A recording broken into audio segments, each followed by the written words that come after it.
All India मजलिस इत्तेहादुल मुस्लिमीन और बहुजन वंचित अघाड़ी के दरमियान इत्तेहाद की बुनियाद ही दोनों पार्टियों की फिक्री हम आहंगी है। मजलिस के सरबराह बैरिस्टर असद साहब ने वंदे मातरम की खुलकर और धड़ल्ले के साथ मुखालफत करते हुए दस्तूर हिंद पर अकीदत का जिस तरह से सबूत दिया, ऐन इसी तरह दस्तूर के तख्लीककार के वारिस जनाब प्रकाश अम्बेडकर ने भी वंदे मातरम की खुलकर मुखालफत करते हुए कहा कि इस मुल्क में दस्तूरी लिहाज से कौमी तराना होने के बाद वंदे मातरम की जरूरत ही क्या है। बताया जाता है कि परभनी शहर में एक प्रेस कॉन्फ्रेंस में उन्होंने ये बात की है।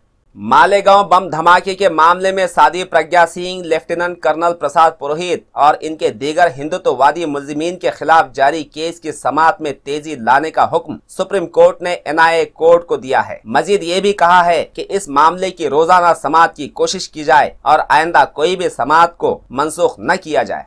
इस मुल्क में इस्लाम की आमद को पूरे 1200 सालों से ज्यादा का अरसा गुजरा, लेकिन आज भी मुसलमान इस्लामी शऊर के करीब भी फटकने के लिए तैयार नहीं है। होंगे भी कैसे? उलमा हजरात को माफियाओं और सरमाएदारों से फुर्सत मिलेगी तब की बात है। वैसे भी हमारे उलमा हजरात को मिल्लत के बुनियादी मसाइल से कोई सरोकार होगा भी क्यों। इसके नतीजे में पेश आने वाले रोजमर्रा के वाकयात की एक कड़ी आपको खून के आंसू रुलाएगी। हुआ यूं कि नासिक शहर में बीवी के कदम मनहूस होने के जवाब पर अपनी 2 माह की हामिला बीवी को तलाक देने की शिकायत 19 साला मजलूम औरत ने दर्ज की है। शिकायत में इस बात का भी तस्करा है कि इसके शौहर अंधी अकीदत के शिकार 27 साला परवेज खान ने इस मजलूम औरत से कहा कि जब से इसके मनहूस कदम घर में दाखिल हुए है, इसके शौहर के वालिदैन का एक्सीडेंट हुआ और इनके इलाज की खातिर इसने बीवी से 5 लाख की रकम का मुतालबा भी किया है। हर साल दिवाली के मौके पर फोड़े जाने वाले पटाखों से निकलती जहरीली गैस और कान फाड़ने वाली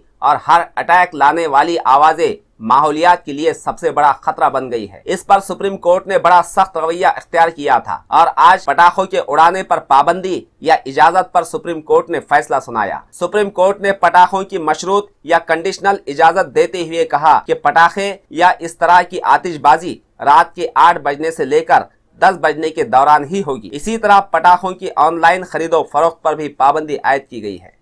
खुद साख्ता हिंदू हृदय सम्राट की जुबान में कमलाबाई यानी कि बीजेपी पर आजकल उद्धव ठाकरे इस कदर सख्त तनकीद कर रहे हैं कि यूं महसूस होता है कि शिवसेना बीजेपी की अब सबसे ज्यादा बड़ी दुश्मन पार्टी बन गई है और अब तो शिवसेना और बीजेपी के दरमियान इत्तेहाद हो ही नहीं सकता। खुद उद्धव ठाकरे भी कह रहे हैं कि बीजेपी से इत्तेहाद का हमारा कोई इरादा नहीं है, लेकिन बेचारे भोले भाले वोटर सियासत की इस बारीकी को समझने से कासिर है कि इतनी सख्त तनकीद के बावजूद और रियासत भर में खुदकशी, भूखमरी, महंगाई और बेरोजगारी होने के बावजूद उद्धव ठाकरे को राम मंदिर क्यों कर याद आया। तो ये राम मंदिर का मुद्दा और हिंदुत्ववाद दोनों में इत्तेहाद के लिए काफी है। रहा मामला भूखमरी और लोगों की बदहाली का, तो राम का नाम ही काफी है। उद्धव ठाकरे की हिम्मत नहीं है कि वो बीजेपी से अलग होकर इलेक्शन लड़े, क्योंकि अब उधर अमित शाह मौजूद है। बीजेपी से डरी सहमी शिवसेना पर सख्त तनकीद करते हुए राज ठाकरे ने कहा कि फिलहाल रियासत महाराष्ट्र में सूखा पड़ा है, लोग महंगाई और मोहताजी की आग में झुलस रहे हैं। 180 से ज्यादा तालुकों में पानी की जानलेवा किल्लत है, लेकिन फिर भी शिवसेना को राम मंदिर की सूझी है। माली मफाद का काम हो तो शिवसेना हुकूमत गिराने की धमकी देती है और काम हो गया तो इस्तीफा दोबारा जेबों में गायब हो जाता है। ये बात उन्होंने विदर्भा के दौरे में की है। बीजेपी ने शिवसेना को धमकाते हुए अल्टीमेटम दिया कि इत्तेहाद के साथ इलेक्शन का फैसला करे या अंजाम भुगतने के लिए तैयार रहे। अलावा अजी धमकी में ये भी दावा किया गया है कि असेंबली इलेक्शन में शिवसेना ने इत्तेहाद नहीं किया तो पार्लियामेंट्री इलेक्शन में भी वो मुकाबला करने के लिए तैयार रहे। हजारों करोड़ का कर्ज लेकर फरार हुए मेहुल चौकसी को फाइनेंस मिनिस्टर अरुण जेटली की साहिबजादी सोनाली जेटली और दामाद जयेश बख्शी ने मुल्क छोड़कर भागने में मदद की है। मज़कूरा इल्जाम कांग्रेस के राजस्थान के रियासती प्रेसिडेंट सचिन पायलट ने प्रेस कॉन्फ्रेंस में किया है। उन्होंने कहा कि 4 जनवरी 2018 को चौकसी मुल्क छोड़कर फरार हो गया और इससे पहले गीतांजलि ज्वेलर्स की मालिक सोनाली जेटली और जयेश बख्शी ने इनका वकालतनामा दिया था।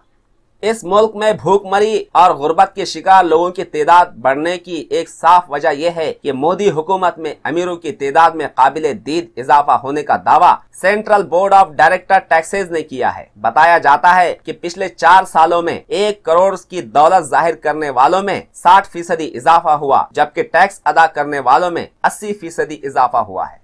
सीबीआई डिपार्टमेंट में जारी तनाजा खत्म न होने के आसार महसूस करते हुए आखिरकार वजीर आजम नरेंद्र मोदी ने मदाखलत की। इसके नतीजे में रिश्वतखोरी के मुलजिम सीबीआई के नंबर 2 के ऑफिसर और डिप्टी डायरेक्टर राकेश अस्थाना पर कार्रवाई का इम्कान है और इसकी पादाश में इनके मअतली के साथ दोबारा गुजरात में घर वापसी की इत्तला बावसूख जराये से मिली है। याद रहे कि राकेश अस्थाना पर 5 करोड़ की रिश्वत का इल्जाम है।